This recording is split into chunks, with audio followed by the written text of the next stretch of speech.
Yazid যখন ক্ষমতায় আসলো, আসার পরে নিজেকে খলিফা দাবি করলো, আমিরুল মুমিনিন দাবি করলো। আসলে তার খলিফা হওয়ার কোনো যোগ্যতা, জোরে বলেন না যোগ্যতা। ইয়াজিদকে কেন আমরা আমিরুল মুমিনিন বা খলিফা মানি না? এক নম্বর হলো ইয়াজিদ শরাবি। ইয়াজিদ শরাবি, ইয়াজিদ 24 ঘন্টা মদ পান করে। যেই ব্যক্তি মদ পান করে সেই ব্যক্তি কখনো মুমিনদের আমির হতে পারে। দুই নম্বর হলো ইয়াজিদ জেনাকারী, সে জেনার মধ্যে লিপ্ত থাকতো। তিনি বিভিন্ন ধরনের লন্ডির সাথে অর্থাৎ খারাপ মহিলাদের সাথে উঠা বসা ছিল। জেনাকারী কখনো আমিরুল মুমিনিন হতে পারে। তিন নম্বর হলো ইয়াজিদ ফেসাদকারী, ইয়াজিদ মিথ্যাবাদী। যেই ব্যক্তি মিথ্যা কথার উপর চলে ওই ব্যক্তি কখনো মুমিনদের আমির হতে পারে। চার নম্বর হলো ইয়াজিদ নামাজকে হালকা মনে করনেওয়ালা, নামাজকে সে প্রাধান্য দিত না। যেই ব্যক্তি নামাজকে প্রাধান্য দেয় না, আমার রাসূল বললেন কাফের আর মুসলমানের মধ্যে পার্থক্য হলো নামাজ, অর্থাৎ মুসলমান কাফের চিনার মাধ্যম হলো নামাজ। এই জন্য ইয়াজিদ নামাজকে হালকা মনে করত। যেই ব্যক্তি নামাজকে হালকা মনে করে ওই ব্যক্তি কখনো আমিরুল মুমিনিন হতে পারে। 5 নম্বর হলো ইয়াজিদ শরীয়তের উল্লঙ্ঘন করত, শরীয়তকে ফলো করত না, শরীয়তের বাইরে চলত। যেমন শরীয়তের মধ্যে স্বর্ণ ব্যবহার করা নিষেধ, শরীয়তের মধ্যে পাগড়ির পিছনে এমন লম্বা কাপড় যেটা মাটির সাথে গড়িয়ে গড়িয়ে চলে, এই ধরনের লেবাসকে নিষেধ করা হয়েছে। এই ইয়াজিদ শরীয়তকে উল্লঙ্ঘন করত। যেই ব্যক্তি শরীয়তকে অপমান করে সেই ব্যক্তি কখনো মুমিনদের আমির হতে পারে। 6 নম্বর হলো ইয়াজিদ আখিলে বায়াতের উপর জুলুম করেছে। কারবালার ময়দানে 72 জন নবীর পরিবারকে নির্মমভাবে শহীদ করেছে। যেই ব্যক্তি আখিলে বায়াতের বিরুদ্ধে দাঁড়ায় সে কখনো মুমিন হতে পারে। 7 নম্বর হলো ইয়াজিদ মদিনার মধ্যে 3 দিন যাবত আক্রমণ করে 700 সাহাবাকে শহীদ করেছে, 10,000 তাবিকে শহীদ করেছে। 3 দিন 3 রাত যাবত মদিনার মধ্যে ঘরে ঘরে সুন্দর রমণীদের সাথে, মদিনার সাহাবীদের মেয়ের সাথে, তাবিঈদের মেয়ের সাথে 3 দিন 3 রাত তার সৈন্যদেরকে বলেছে আগামী 3 দিন 3 রাত মদিনার প্রত্যেক নারী ইয়াজিদীদের সৈন্যের জন্য হালাল করে দেওয়া হলো। এটা কখনো শরীয়তের অন্তর্ভুক্ত হতে পারে। 8 নাম্বার হলো ইয়াজিদ শুধু মদিনা মুনাওয়ারার মধ্যে আক্রমণ করেছে তা নয়, মসজিদে নববীর মধ্যে 3 দিন 3 রাত আযান বন্ধ করে দেওয়া হয়েছিল, নামাজ বন্ধ করে দেওয়া হয়েছিল। যদি আপনাদের এই মসজিদে মিহরাবের সাথে কেউ যদি ছাগল বাঁধে, কি বাঁধে? ছাগল, আপনারা কি ওই ব্যক্তিকে আস্ত রাখবেন? ই হবুদে তুই তো মুসলমান নামর কি কলঙ্ক হনা মুসলমান নামর। কিন্তু ইয়াজিদ 3 দিন 3 রাত মসজিদে নববীর ভিতরে উট, ঘোড়া, ছাগল, গাধা ভাইন্দা নবীজির মেহরাব যেখানে নবী খুতবা দিতেন বসে সেই মেহরাবের পাশে উট, ঘোড়া, ছাগলেরকে পায়খানা প্রস্রাব করাইয়া মসজিদে নববীকে যে অপমান করেছে সে কখনো মুসলমান দাবি করতে পারে? এরপরে 8 নাম্বার 9 নাম্বার হলো ইয়াজিদ ওয়াকিয়ায়ে হাররা অর্থাৎ মক্কায়ে মুকাররমার মধ্যে আক্রমণ করে খানায়ে কাবার দেওয়ালকে ভেঙে ফেলেছিল এবং খানায়ে কাবার মধ্যে আগুন জ্বালিয়ে দিয়েছিল। খানায়ে কাবার গিলাফ জ্বলে পুড়ে ছাই করে দেওয়া হয়েছিল। যে আল্লাহর ঘরের মধ্যে আগুন লাগাইতে পারে সে কখনো মুসলমান হতে পারে? ইয়ার পরও আর দেশত হুজুর নামর হাজুর হদুন আছে না নাই? মলই নামর তলই হদুন আছে না নাই? ইয়াজিদকে রহমতুল্লাহ আলাইহি বলে, ইয়াজিদও লানাতুল্লাহ আলাইহি, ইয়াজিদের দালালের উপরও লানাতুল্লাহ তাদের সাথে আমাদের কোনো সম্পর্ক হতে পারে?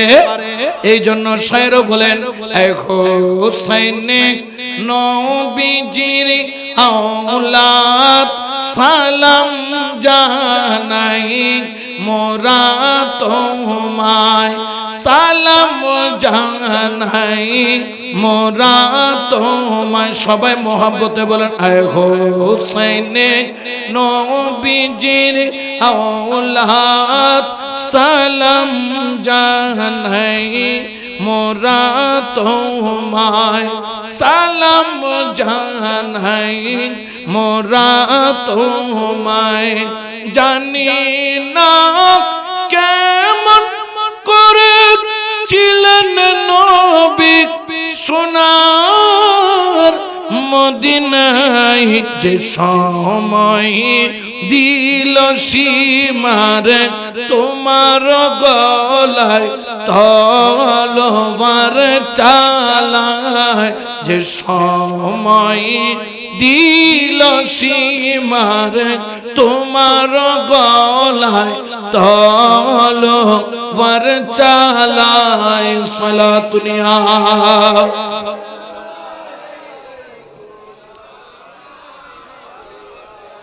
আচ্ছা বলেন তো, এই যে আমি কতগুলা ইয়াজিদের বদখাসলত বললাম, এরকম খাসলত যদি আপনাদের এলাকার কোন চেয়ারম্যানের কাছেও থাকে, আপনারা কি তাকে চেয়ারম্যান বানাবেন?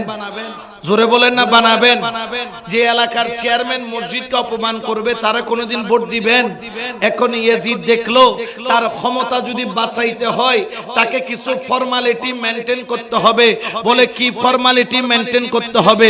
বলে তিনজন ব্যক্তি যদি আমি ইয়াজিদের নামে বায়াত নেই তাহলে পুরা মুসলিম জাহান 8টি প্রদেশের সবাই আমি ইয়াজিদকে আমির মানবে। বলে তিনজনের নাম কি? একজনের নাম হলো আমার হযরত ইমাম হুসাইন রাদিয়াল্লাহু তাআলা, 2 নম্বর হলো ইবনে ওমর রাদিয়াল্লাহু তাআলা, 3 নম্বর হলো হযরত ইবনে জুবাইর রাদিয়াল্লাহু তাআলা। এই তিনজনকে যদি কোন রকম যদি সবাইকে দেখাইতে পারি যে আমি ইয়াজিদ, এই তিনজন আমি ইয়াজিদের নামে বায়াত নিয়েছে, আমি ইয়াজিদকে আমির মেনেছে, তাহলে ইমাম হুসাইন যাকে আমির মানবে এখানে আর কেউ তাকে না মেনে থাকবে না। কিন্তু ইমাম হুসাইন তো যাকে টাকা দিয়ে কিনা যায় না, ইমাম হুসাইন তো যাকে দুনিয়া দিয়ে কিনা যায় না, ইমাম হুসাইন তো যাকে ক্ষমতা দিয়ে কিনা যায় না, ইমাম হুসাইন তো দুনিয়ার জৌলস দিয়ে কিনা যায় না, ইমাম হুসাইন তো যাকে ধন দৌলত ক্ষমতা দিয়ে যাকে কিনা সম্ভব নয়। হ্যাঁ, ইমাম হুসাইনকে যদি কেউ কিনতে চায়, অন্তরে রাখতে চায়, তাহলে রাসূলের সুন্নতের বাইরে গিয়ে ইমাম হুসাইনকে পাওয়া সম্ভব। জোরে বলেন না সম্ভব?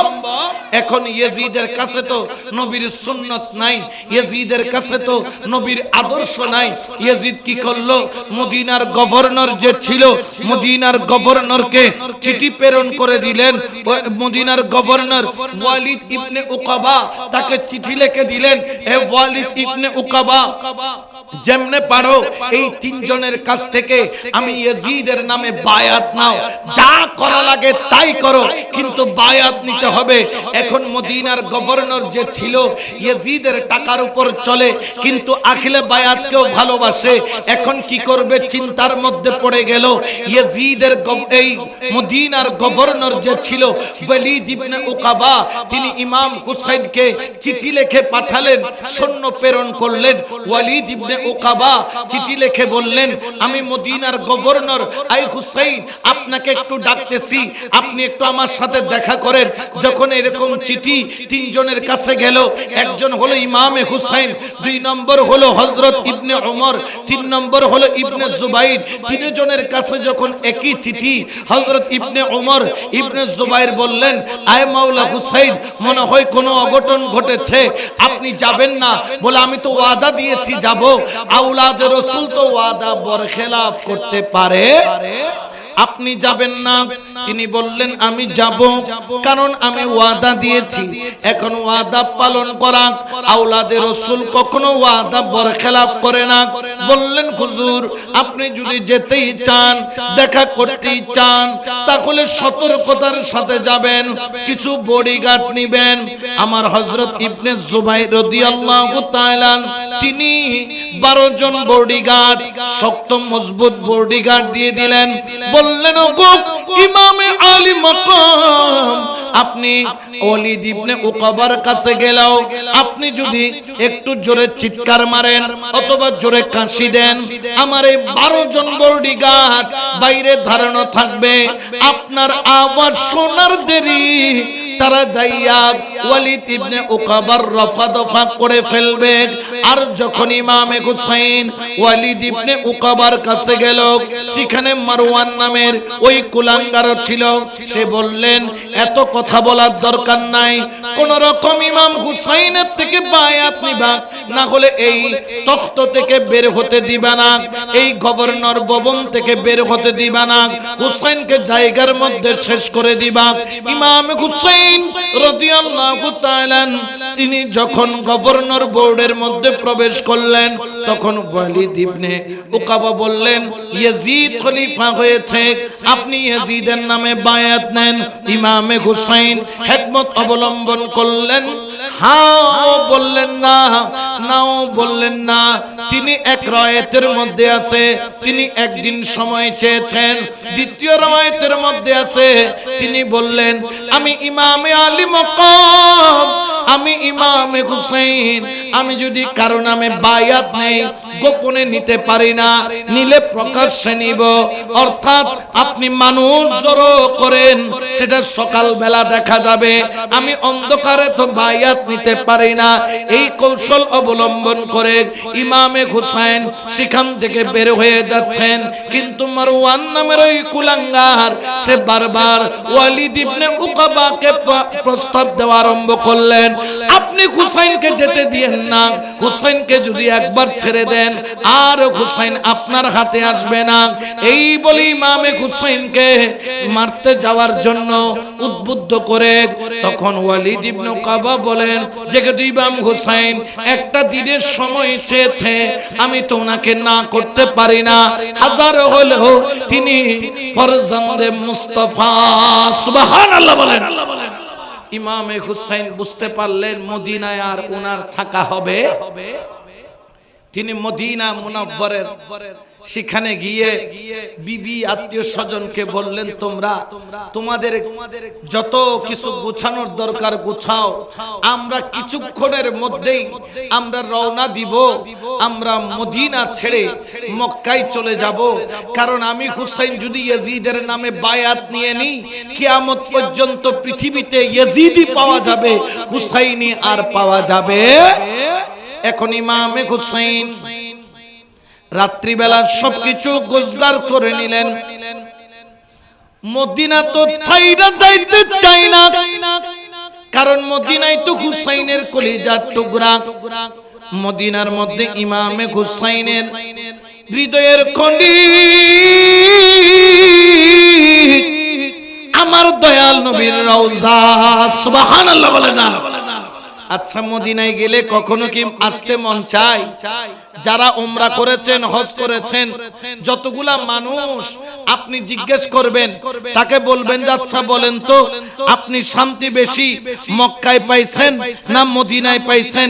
এক বাক্যে বলবে মদিনার মতো শান্তি পৃথিবীর আর কোথাও, জোরে বলেন না কোথাও। এই জন্য শায়ের বলেন রাসূলে কেরাম কি রওজা को देखो, रसूल किराम की रौजा को देखो,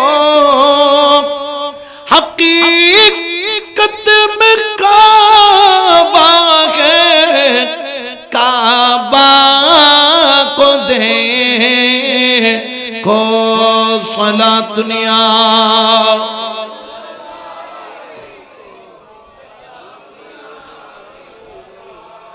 আমার দয়াল নবীর রওজার গিলাপ দইরা হুসাইন দুই চোখের পানি জর জর জর জর করে ছেড়ে কেঁদে দিলেন। ইয়া রাসূলুল্লাহ, ইয়া হাবিবাল্লাহ, আপনাকে তো ছেড়ে যাওয়ার আমার কোনো ইচ্ছা নাই, কিন্তু মদিনায় তো থাকার মতো আর কোনো সুযোগ নাই। আমি যদি থাকতে চাই, ইয়াজিদের কুলাঙ্গার গঞ্জারা রয়েছে, তারা আমাদের গর্দানা নিয়ে নিবে, আমাদের উপরে জুলুম করবে। আমি হুসাইন আমার জান দিয়ে দিতে পারি, কিন্তু ঈমান বিক্রি করতে পারি না। ইয়া রাসূলুল্লাহ, আপনার এই নাতিকে আপনি বিদায় দেন, বিদায় দেন, বিদায় দেন। আপনি ছাড়া আমার আর কোনো গন্তব্য নাই, কিন্তু আপনাকে আপনার সামনে থাকারও আমার সুযোগ নাই।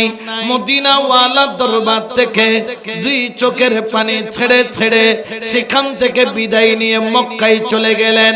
মক্কায় যখন গেলেন, ওই মক্কায়ে মুকাররমার মধ্যে পৌঁছলেন যখন, সেখানে যাই অবস্থান করলেন, সবাই আওলাদের রাসূলকে আহলান ওয়া সাহলান জানালেন। কিন্তু এই দিকে দেখা যায় কুফা থেকে চিঠির উপর চিঠি হুসাইনের কাছে শুধু আসতে থাকে। এক রায়াতের মধ্যে আছে 1200 চিঠি। কত চিঠি? 1200 চিঠি কেন দিয়েছেন? হুসাইন, আপনি কুফায় আসেন, আপনি ছাড়া আমরা অন্য কারো হাতে বায়াত নিব না।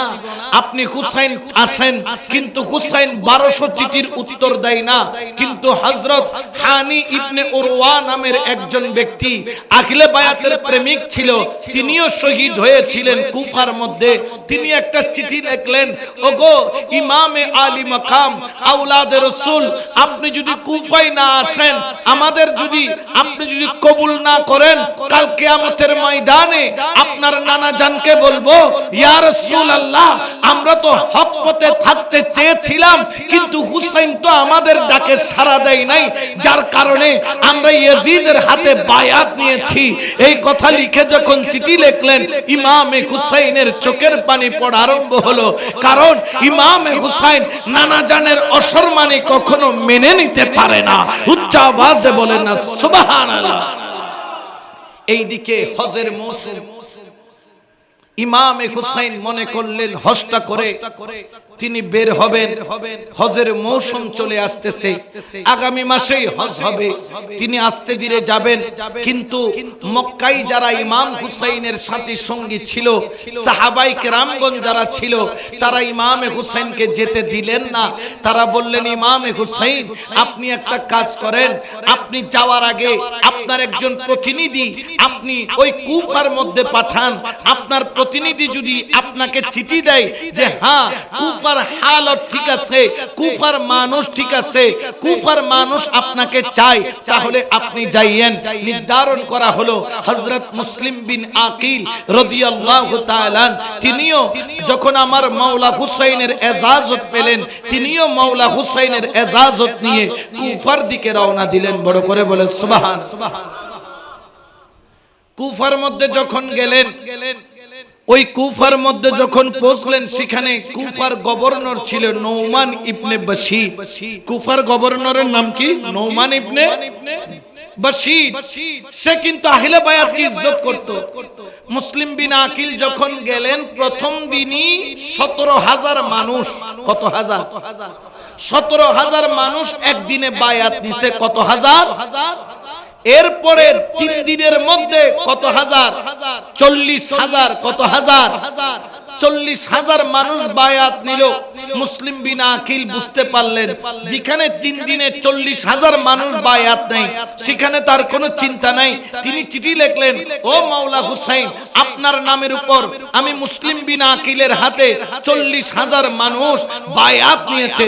উচ্চ আওয়াজে বলেন না সুবহানাল্লাহ।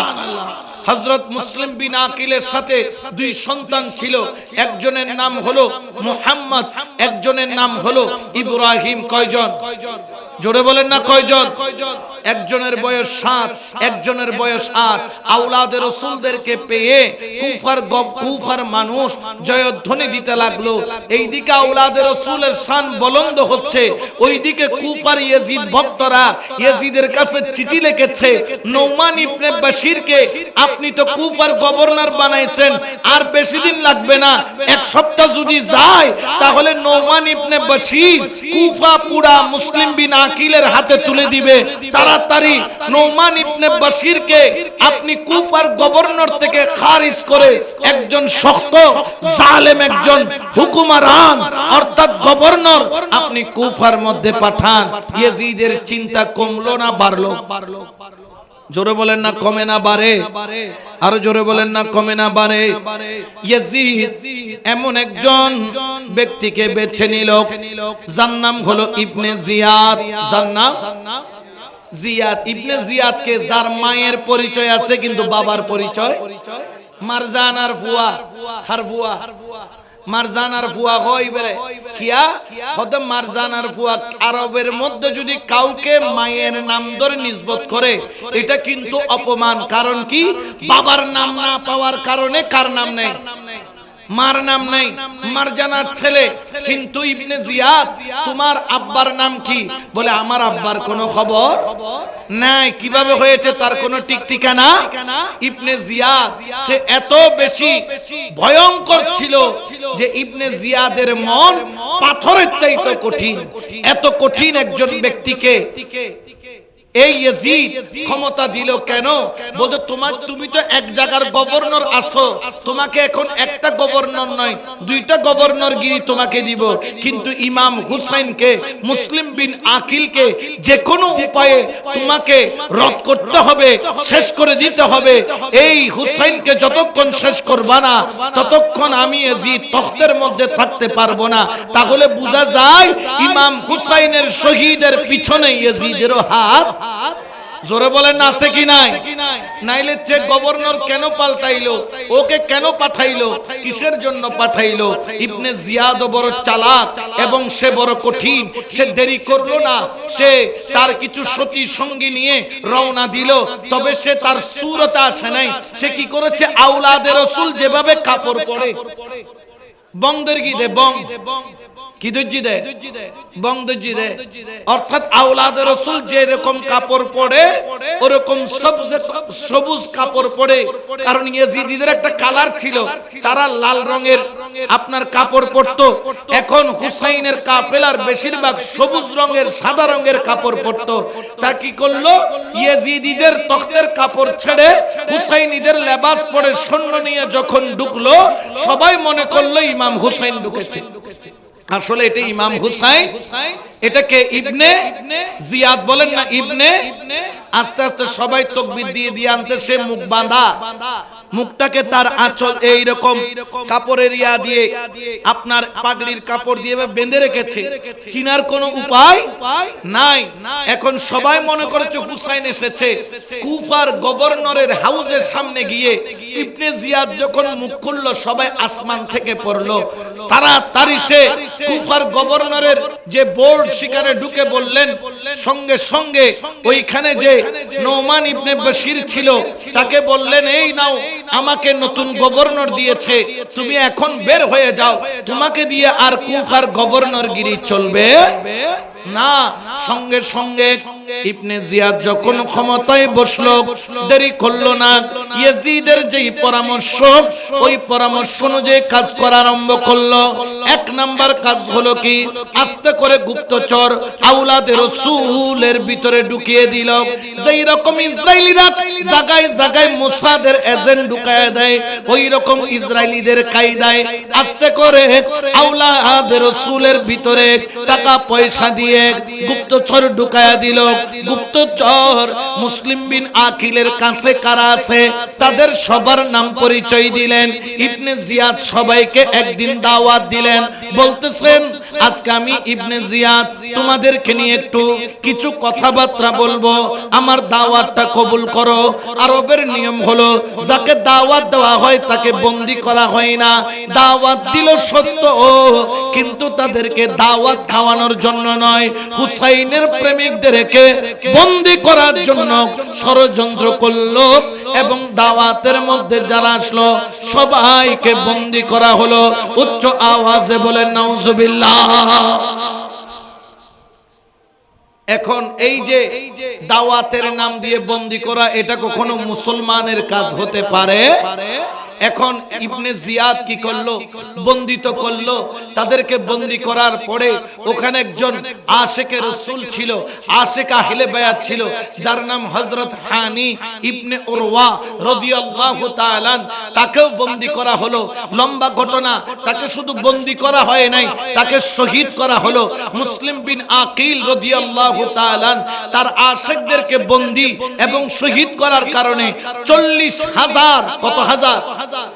40,000 বায়াতি মুরিদদেরকে নিয়ে তলোয়ার নিয়ে কুফার গভর্নর ভবনকে ঘিরে ফেললো। আর সঙ্গে সঙ্গে ইবনে জিয়াদ থরথর করে কাঁপতেছে, কারণ যত মানুষ জড়ো হয়েছে কুফার গভর্নরের প্রাসাদের মধ্যে ততগুলা ইটও নাই। একটা একটা ইট টান দিলে গভর্নর বোর্ড আর থাকবে না। ইবনে জিয়াদ টেনশনের মধ্যে পড়ে গেল। এখন কি করা যায়? এখন কি করা যায়? ইবনে জিয়াদ বুঝলেন এই কুফাবাসীদেরকে কিনার একটাই রাস্তা, যেটার নাম কি? জোরে বলেন না। টিয়ার কাছে, ইসরায়েলের কাছে বেচা যাদা আছে না নাই? জোরে বলেন না, আছে না নাই? কয়দিন আগে দেখতেছি সিরিয়াও কি হয়ে গেছে, বিক্রি হয়ে গেছে। এগুলাই বিক্রি, এগুলো আজকে থেকে না।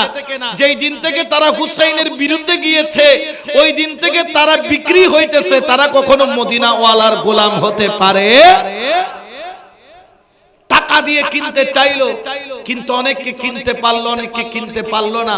ইবনে জিয়াদ সে বুদ্ধি খাটাইলো, বললেন এখানে হুসাইনের প্রেমিকরা 40,000, এখানে বিভিন্ন কবিলার সরদার, এলাকার চেয়ারম্যান মেম্বার হুসাইনের পাগলদেরকে বন্দী করা হয়েছে। তাদের পিছনে তলোয়ার ধরলো, বলবে যে তোমরা একটা কাজ করো, বলবে তোমরা প্রাসাদের উপর দাঁড়িয়ে যারা আমার কবিলার মানুষ আছো, যেন ওনার এলাকার নাম কি? রশিদাবাদ, ঠিক কিনা? এদের এলাকার সর্দার আছে না নাই? সর্দারে যা হয় ব্যাকরণে তা মানে না মানে। তো সর্দারদেরকে তো বন্দী করা হয়েছে। এখন সর্দার যদি দাঁড়ায় বলে আমার কবিলার এলাকার লোক, রশিদাবাদের লোক, তোমরা চলে যাও হুসাইনের সাথে, এটা আমরা পরে কি করব? ফয়সালা করব। আরেক সলসাতুরি এইরকম যখন বললেন, কবিলার লোক আস্তে আস্তে কমা আরম্ভ হলো। যখন আসরের ওয়াক্ত হলো, আসরের নামাজ আদায় করলো, ইমাম মুসলিম বিন আকিল যখন আসরের নামাজ শেষ করলো, তখন দেখে মোটে 40,000 থেকে যাইতে যাইতে যাইতে যাইতে আর 500। কত? জোরে বলেন না কত? জোরে। বাকি সব বায়াত নিয়েছে, বায়াতের কোনো দাম। এরপরে মাগরিবের ওয়াক্ত হলো, ইমামে হুসাইন নিয়ত বাঁধলো। যখন তিনি সালাম ফিরাইলো, দেখা গেল সেখানে 500 জনের মধ্যে মাত্র কয়জন? মাত্র 3 জন। বাকি সব নাই, সবাই পিছন থেকে গায়েব হয়ে গেল। মুসলিম বিন আকিল বুঝতে পারলো মানুষ যে বলে কুফি বেওয়াফি, কুফি কখনো ওয়াফাদারি হতে পারে না, কুফিরা হলো বেঈমান। ইমামে হুসাইন এর নুরানি বংশধর, মাওলা আলীর বংশধর। মুসলিম বিন আকিলের 2 চোখের পানি জর্জর করে পড়ে। নিজের জন্য নয়, হায় হায় আমি তো চিঠি লিখে দিয়েছি, আমার হুসাইন তো মদিনা থেকে মক্কা হয়ে রওনা দিবে, এখন আমি কিভাবে খবর পৌঁছাবো? হুসাইন যাতে কারবালার ময়দানে কুফার দিকে না আসে, এই বলে 2 চোখের পানি ছাড়া আরম্ভ করলো। বড় করে বলেন সুবহান। এখন চিন্তার মধ্যে পড়ে গেলেন হযরত মুসলিম বিন আকিল, কারণ পিছনে আছে কয়জন? 3 জনকে বললেন তোমরাও চলে যাও, আমাকে আমার হালতে ছেড়ে দাও, আমাকে আমার হালতে ছেড়ে দাও। যদি মদিনায় যাইতে পারি যাব, না হলে শহীদ হব, কিন্তু হুসাইনের কাছে যদি পারো তোমরা যে কেউ একজন খবর পৌঁছায় দিও যেন হুসাইন কুফার দিকে না। এইদিকে মুসলিম বিন আকিল ওখান থেকে বের হয়ে তিনি তার 2 সন্তান মুহাম্মদ এবং ইব্রাহিমকে তৎকালীন সময়ে মাওলা আলীর খেলাফতকালে যিনি কুফার গভর্নর ছিল, যার নাম হচ্ছে কাজী সুরাই, কাজী সুরাই, তার কাছে দুইটা সন্তান দিয়ে বললেন, ওগো আমার মাওলা আলীর আশিক, আমার এই দুইটা সাহেবজাদ আপনার কদমে রেখে গেলাম, আপনার কাছে রেখে গেলাম, ইনাদেরকে যে কোনো উপায়ে আপনি মক্কা অথবা মদিনার রাস্তা দেখায়া দিবেন। সন্তানদের মাথায় হাত বুলায়ে বললেন, কলিজার টুকরা সন্তান রে, যদি মাওলা নসিবে রাখে দেখা হবে, তবে হ্যাঁ তুমি যদি মক্কাও যাও বা মদিনাও যাও, যেখানে যাও আমার মাওলা হুসাইনকে বলবা তিনি যেন কুফার দিকে না, এই দিকে 8 জিলহজ, 8 আচ্ছা 8 জিলহজ মানুষ হজের জন্য ইহরাম তৈয়ারি গ্রহণ করে, কিন্তু ইমাম হুসেন ইহরাম না বেঁধে হজ না করে তিনি 8 জিলহজ মক্কা থেকে বের হয়ে গেছে। এখন আমার প্রশ্ন হলো, এ মাওলা হুসাইন, মাত্র আর কয়েকটা দিন আপনি হজ করে যেতে পারতেন, কেন গেলেন না? বলতেছেন কারণ ইয়াজিদ শুধু কুফার মধ্যে ষড়যন্ত্র করেছে তা নয়, ইয়াজিদ মক্কার মধ্যে শুধু ষড়যন্ত্র করেছে তা নয়, ইয়াজিদ 200 সৈন্যবাহিনী হাজিদের লেবাস পরাইয়া, ভিতরে তলোয়ার দিয়া, হাজিদের পোশাক পরাইয়া, ইহরাম পরাইয়া 200 গুপ্তচর হজের মৌসুমে পাঠিয়ে দিয়েছেন। হুসাইন যদি খানে কাবা তাওয়াফ করে, তোমরা তাওয়াফ করার সময় হুসাইনকে জখরিলা অর্থাৎ বিষাক্ত ছুরি দিয়ে শহীদ করে দিবে। বড় করে বলেন নাউজুবিল্লাহ।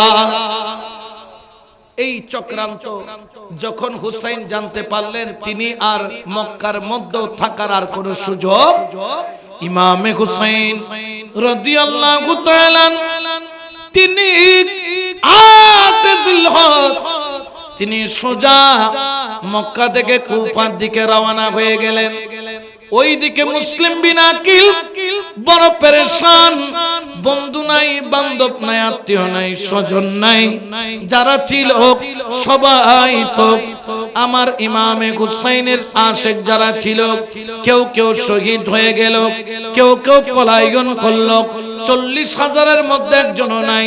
এতদিন যারা দাওয়াত দিয়েছিল মুসলিম বিন আকিল আগামী 1 তারিখ সকাল বেলা কার ঘরে নাস্তা করবে, দুপুর বেলা কার ঘরে খাবার খাবে, রাত্রি বেলা কার ঘরে ডিনার করবে, 1 মাসের তালিকা করা ছিল।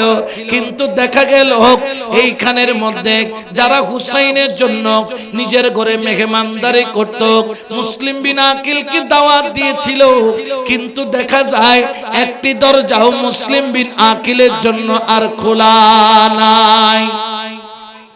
মুসলিম বিন আকিল কাঁদতেছেন আর বলতেছেন, মদিনে মে যাবো পলট কর না আবো, মদিনে মে যাবো पलट कर न आऊं, वही घर बनाने का जी चाहता है। सला दुनिया